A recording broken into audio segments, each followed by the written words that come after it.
So we've got a very unusual perspective being Newcastle fans talking about Saudi compared to a lot of other clubs. So considering we're owned by Saudi Arabia a lot, does the Saudi League's progression hurt Newcastle? Because I mentioned that as in, why would they chuck money into Newcastle if they could invest it in their own league? Do you think this might make them spend more money in Saudi and less in Newcastle, or do you?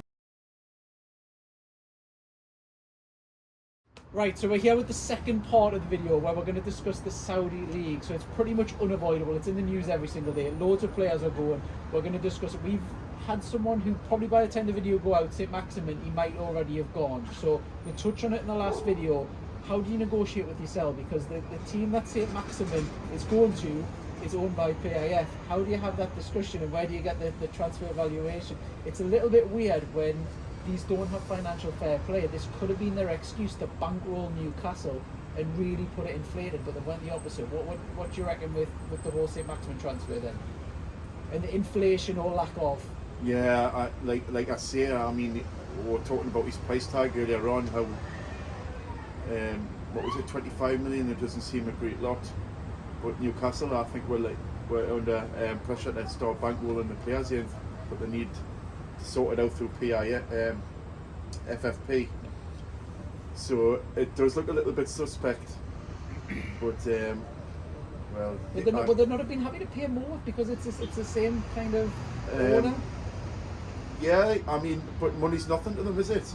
But so, it would have helped Newcastle. That would have helped their investment in Newcastle, you think? Yeah. But they're probably trying to be sweet. They're trying to be careful about it. So there's no sort of controversy about it. And then there's Liverpool and all of them have already asked for scrutiny on the transfer, and Arsenal.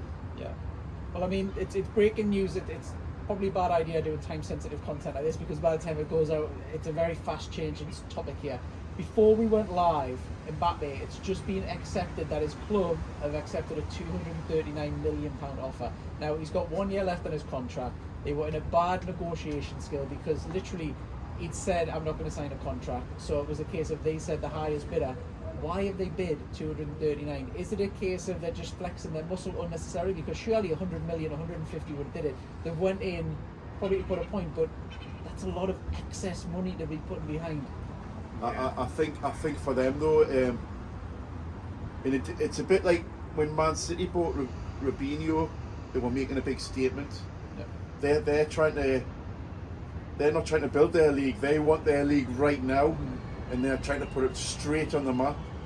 So they're prepared to put that money in and put it in. And plus, I always have this funny little dream that they might be buying, they might get Mbappe just to keep him there until we get a bit better with our FFP, and we might get him back off our own people. I think the only thing I can think of is when they've been negotiating the transfer. The only thing I can think of is PSG have said like you're not getting him for anything less than 200 million or something like that. So they've just went, there you go, there's 200. There you go, there's 239 million. That's the only thing I can think of really. They just take no shit. There you go. Yeah, I don't think they're bothered about 20, 30 million here and there. They're just going to throw money at it because they've got it. In some ways, I'm surprised they haven't thrown money at Harry Kane. Daniel Levy is. Harry Kane must hate Daniel Levy, but if they came and threw money like that, Daniel Levy would say yes straight away. So we've got a very unusual perspective being Newcastle fans talking about Saudi compared to a lot of other clubs. So considering we're owned by Saudi Arabia a lot, does the Saudi League's progression hurt Newcastle? Because I mentioned that as in, why would they chuck money into Newcastle if they could invest it in their own league? Do you think this might make them spend more money in Saudi and less in Newcastle, or do you think that's not? I mean, it's just an idea. I don't know if there's any truth behind it or whatever. Do you think that might happen or not? Definitely, it might happen. I think it seems like they're pushing really hard right now, and I think they're going to keep on pushing and pushing and pushing. But you can see across all sports, the golf. They've just invested in the golf now. The boxing, Formula One. I think it's just total domination, world domination of sport in general, with the Saudis, and obviously the Premier League at the moment is the champagne of football, so they'll want to be around that as well. And I mean, I've seen things in articles where Richard Masters just came out and basically said, you know, like anyone breaking the rules with regards to transfers to Saudi and what have you, you know, they'll clamp down on it straight away. We haven't seen that yet, but at some point the Premier League are kind of probably have to come out a bit more and voice it more, probably to warn other clubs about it, you know, because surely this can't go on where, you know, you've got like sort of 200+ million transfers, although that's in the French league, to be fair. But you know, it's only a matter of time before it creeps into the Premier League, isn't it? The thing about this league is it's not competitive like it is in our league. When you're getting players, if you're going to start getting players like Mbappe going in that, what's it going to do to him as a player? Playing in a poor league where probably championship teams at the minute could more or less turn them over. Do you think what they're doing is basically sacrificing their career for generational wealth? Because some of these figures that Gerrard and stuff are going to be on is going to sort his kids out, his grandkids out, his great grandkids. Is that what it does? And yeah, you can't understand. You can't turn money away. I mean, I think Jordan Henderson, the deal he's been offered, when he's at the twilight of his career as well, he'll be making more money in 2 years over there than he's made in his whole career. Yeah. That just puts it in perspective, doesn't it? Yeah. You'd be a fool to turn it down, wouldn't you? Yeah, of course you would. Yeah, you can't blame him. Yeah, it's going to set you up for life. I mean, the people who are saying this and saying there should be some loyalty in the Premier League, if your manager came in and said, look, we're going to quadruple 10 times your salary, you'd move wherever, wouldn't you, surely? It's, you know, anyone who's going to take that sum of money, you know, and that's what's going to drive players away from the Premier League across to Saudi, possibly, unless there's some form of sanction that comes in where, you know, like strict action's taken against it. There has to be, you know, because, you know, like I remember many years ago when you had the likes of the Zidane transfer to Real Madrid, you know, everyone said like, you know, that is ridiculous. How can this happen? And then it's just snowballed after that, you know. Every league in Europe followed suit, and it's been there ever since. And the price tag slowly risen with everything that's went up in terms of inflation as well, you know, outside of football. So, you know, there has to be some sort of guideline and some sort of rule where, you know, like I mean, like at the moment, like in this country, we've got the big six, and all the money that gets generated in the Premier League. Over the years, it's affected all the way down to grassroots football, and it's only the past 2, 3, 4 years where they've sanctioned things, so some of the money goes back down into grassroots football. If the Saudis keep on doing what they're doing, it'll be all the leagues in all across Europe that are going to suffer. Do you think that it will continue? Because we've seen something like this in China a few years ago, and they kind of chucked a load of money at it, and then it all got reversed very quickly. A huge loss-making exercise for them. Yeah. The Saudis' pockets are 100 times deeper. They seem very dedicated to this. Even a lot on TalkSport and other different places said they need, because at the time a few days ago, it was only really people like Henderson and stuff who were kind of seeing their careers out. And everyone always thought, oh, they need a superstar. That league needs someone who's in their prime. They could have that with Mbappe by the time this goes out. Is that going to be a game changer? And then it's serious. I think, to be fair, like, you know, Mbappe is still young. He's still got a lot of years in his career. But you look at the likes of Jordan Henderson and Mitrovic. He's also been linked. Do you think he'll go? He wants to go. He wants to go, and obviously it's for the money, you know. But like, they are coming towards the end of their careers. You know, Mitrovic's probably got a few more years than Henderson, but it's like you say, the Chinese Super League that didn't last too long. The sort of publicity around that, you know, it's kind of died away, hasn't it? So I think, to be honest, the reason why that's happening is probably because players don't want to live there for too long. They only want to probably spend a couple of years, get their payday, and then move back to England or wherever, finish their careers off over there. But you know, I kind of agree with what you're saying, but I can also see the Saudi Arabian League being the same as what the Chinese Super League was like, just a kind of temporary thing, and these big money transfers will be few and far between, I think. Well, I mean, if we use Mitrovic as an example, because I think he's a very good example of what I'm about to say. So I personally think what they're doing with a lot of players is they're using the big wages to unsettle them and not maybe pay what I would class as their transfer valuation, like Saint Maximin and stuff like that. They seem to be going into people like Mitrovic and saying, look, we're going to pay you absolute tons of money here, put in a transfer request, come and join one cheap.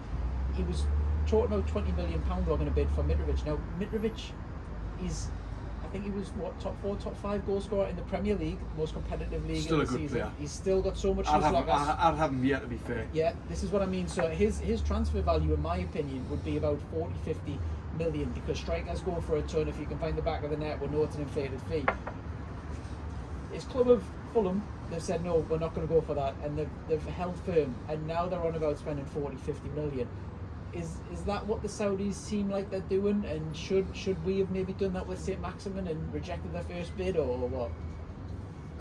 Definitely. Who wants to go first on that? Well, definitely, because like was said before, he came here for £24 million. He's established himself in what is arguably the best league in the world. He's always talked about after games on television. He's the main topic of conversation in how he plays. He's a fans. He's not just a fan's favourite. Like, other people from other clubs love to watch him. Most fans I speak to who support other teams always talk about him. Wow, he does this and he does that. So yes, his valuation should at least be double of the money we've paid for him. Surely, we bought him from the French league, and we've turned him into a well-known Premier League household name. Flair player as well. Yeah, absolutely, definitely. It seems absurd, really, when you start talking about and thinking about it. I think the situation we're in, where clubs are sort of demanding more money for transfers for us to bring them to Newcastle, I think the Saudi Arabian teams are going to have the same problem, where they're going to have to fork out more and more and more. But is it a problem because they've got that much money? They might bankrupt themselves in the end, though, if they keep on going being silly. Do you think that's a possibility with I Saudi? think they've got too much money for that. Well, I mean, I've got a list here of the players who have went over to Saudi League at the minute, because one of the last questions I'll ask is, would you watch the Saudi League this year? So some of the players, and this is in date order as well. So Benzema, one of the world's best players, although he's at the end of his career, June 6th, went on a free transfer. This is what I mean. Yeah. It's players towards the end of their career, so... A couple of weeks after that, Kante. I mean, Kante could probably still do it in the Premier League. He could have secured it.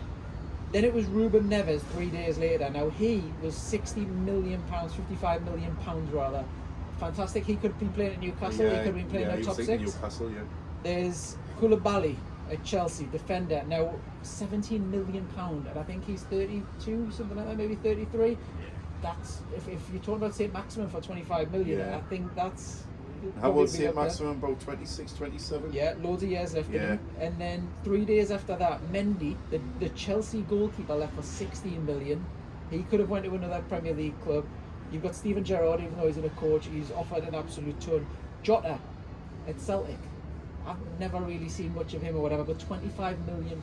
So they're equating that on par with Saint Maximin. Surely Saint Maximin's worth a lot more than that. I don't know. Anyway, yeah, I would say so. Yeah, we've got Firmino at Liverpool. He could have went to a top 6 club. He probably sat on the bench for some of them, but he's a rotation player.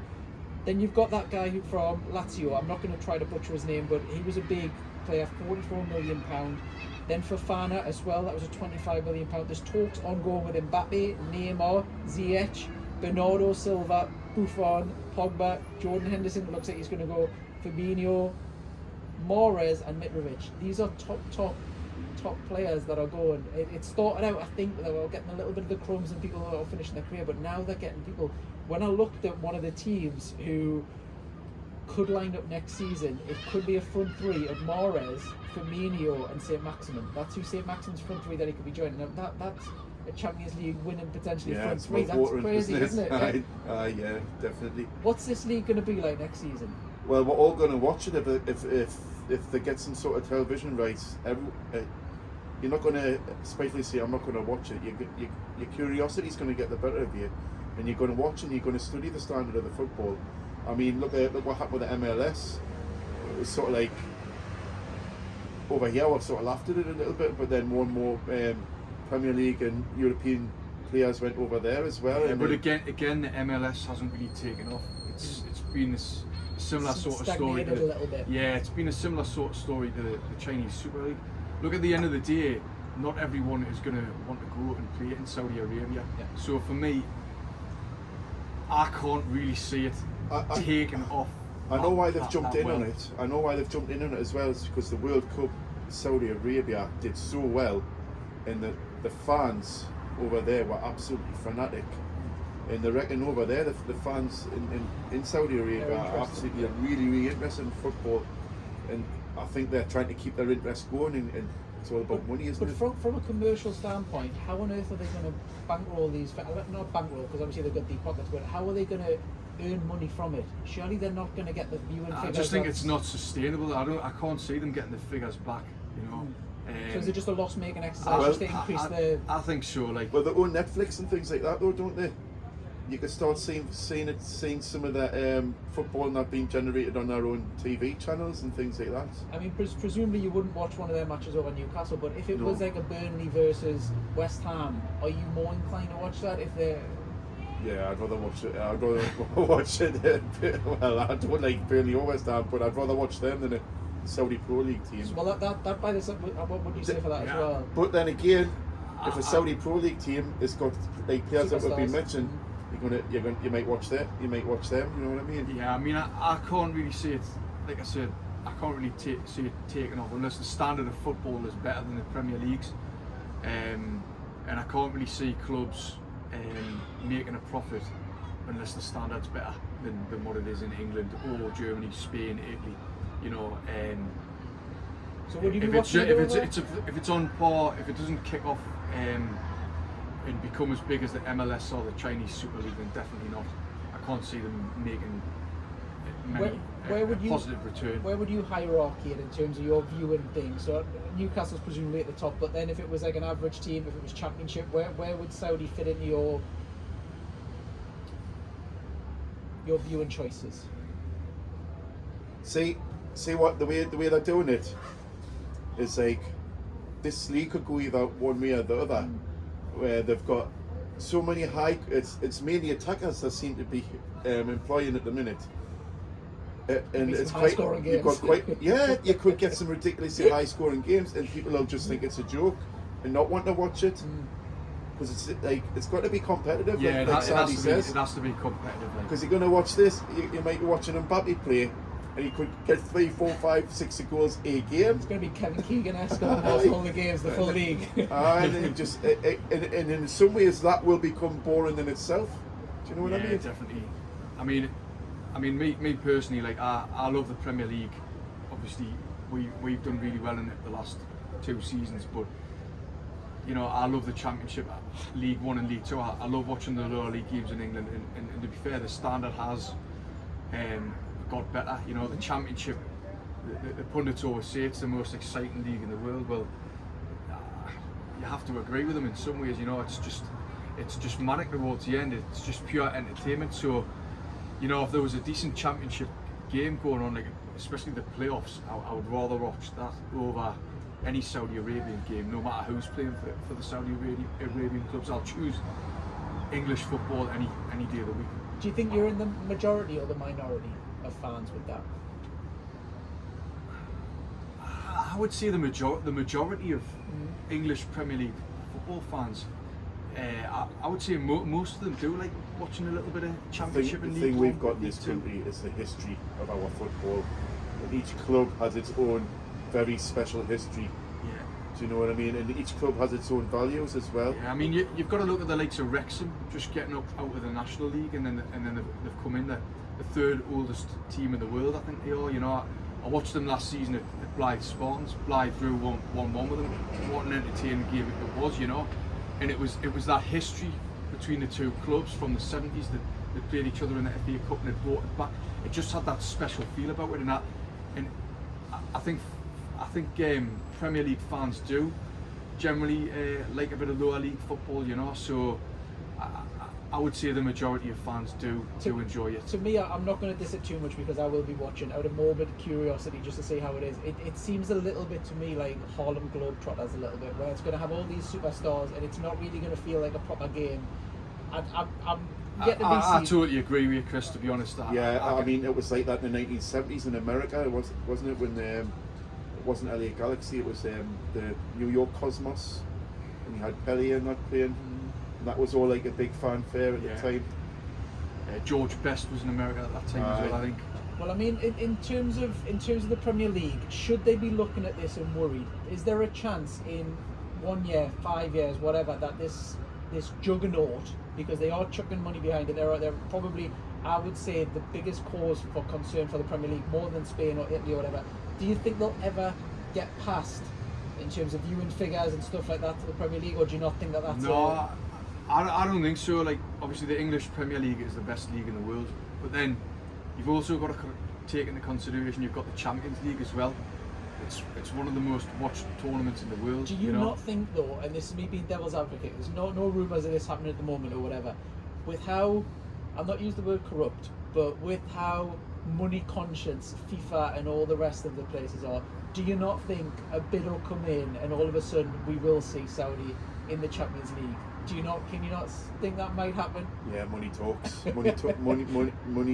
It's all about money all the time. I mean, we know how corrupt UEFA and FIFA are, so you can quite easily see it happening. If it does, I think it might be a chance. If that happens and they do get in the Champions League, it's going to increase their whole profile. Do you think then there might be a worry for the Premier League? Well, they might even have sneaky talks with the big six in this country, or big seven if you call it, because Newcastle are going to become part of that now, and try again for this European Super League. I can quite easily see this happening. I personally as well. can't see how Saudi would get into the Champions League because it's European based. So you know, it would be an exceptional rule for them to come in. I can't see it happening. I can't see UEFA allowing that. Sean saying money talks, but there's got to be rules in place that stop that. Do you think the Premier League will be worried at the moment because people's attentions are going to be split just by talking to you two? You can see some people are going to watch it. Some people might watch it instead of watching other matches. I think if it starts to get a little bit out of hand, I think they'll just come up with some sort of sanction. Well, not necessarily sanction, but they'll come up with some sort of like rule that'll fit in place to stop like further prevention of like you know, like these extravagant transfers where it's 200+ million or what have you. There's no financial fair play. It's literally just land of rules just don't exist. I think looking at the way Richard Masters dealt with the whole takeover of the Premier League here, you know, if he's going to protect the asset, he's going to protect the product, which is the Premier League. So, you know, I can't see this progressing much further, to be honest. I can't. I can see it dying off, the whole thing. I must admit, I think there's some potential in it. I think in the next 3 years it'll be the second biggest league. I think Italy doesn't really have a ton that I think is competitive. Spanish, you've got your two juggernauts, but that's it. I think the Saudi, that just for purely entertainment purposes, I think they'll build up such a thing. Maybe it'll never ever take over the Premier League. I'm not sure. Look at how fast the pace has gone. It's obviously Ronaldo went, and we're like, who are they? But now the transfer window's opened. Mbappe. All this. I think the Mbappe thing will be a game changer because I think when he goes, that'll open the door for acceptance for everyone else. I think a lot of players might think, oh, it's not competitive or whatever. I think when you see superstars go, you think, oh well, if he's gone. I mean, in all honesty, if I was to say, get a blockbuster signing in at Newcastle, the biggest one I can think of in the world at the minute is Mbappe. So you know, maybe it is gonna light a few eyes up, obviously, because for me he's one of the best players in the world, and he is to everyone else, I think, more or less. So our best route to buy Mbappe. Well, speaking of that, that's probably a topic to mention as well. So we're owned by the same PIF. is there linkage that could help Newcastle Well, when the Saudi Arabia league gets better? Yeah, Could that well- loan system and so, or do you not see that being a thing? What I've been told is in the Saudi Arabian league is that they have to play for at least 2 years For tax purposes. for tax Yeah. purposes. So give Newcastle 2 years, give him Bobby 2 years.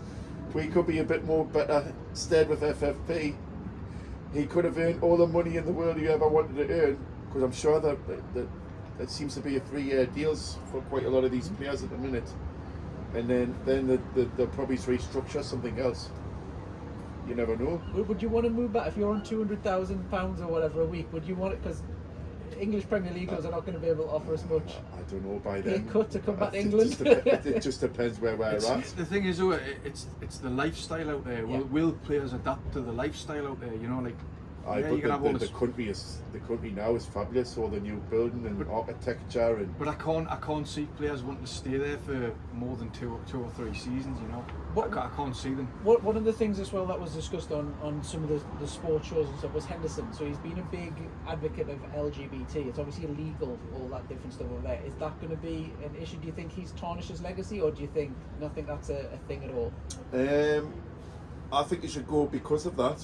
And try to And change say it for himself, and I think the Saudis might be doing that as well on purpose to try and, if they can show somebody who's been so against it how much they're trying to change their ways and clean up their act, then you can see the purpose in that as well. And it will get to a point where, like I say, he's been offered more than he's ever earned in his career for going there for a couple of seasons. It just, you can't turn that money down. You're an absolute idiot. I'm sorry. It doesn't matter what you think about where you're going to be living for 2 years. If somebody offers you life-changing money like that, you can't turn it down. Yeah, I mean, I can see him staying over there for a couple of years, like I say, but I can't see him staying there for more than 2 or 3 seasons. You know, I think that'll be most players that go out there. They'll just get their payday and then they'll go back home. That's just what I think personally. Yeah, well, there's a lot of stuff that we've discussed in this video, so let us know your thoughts in the comments below.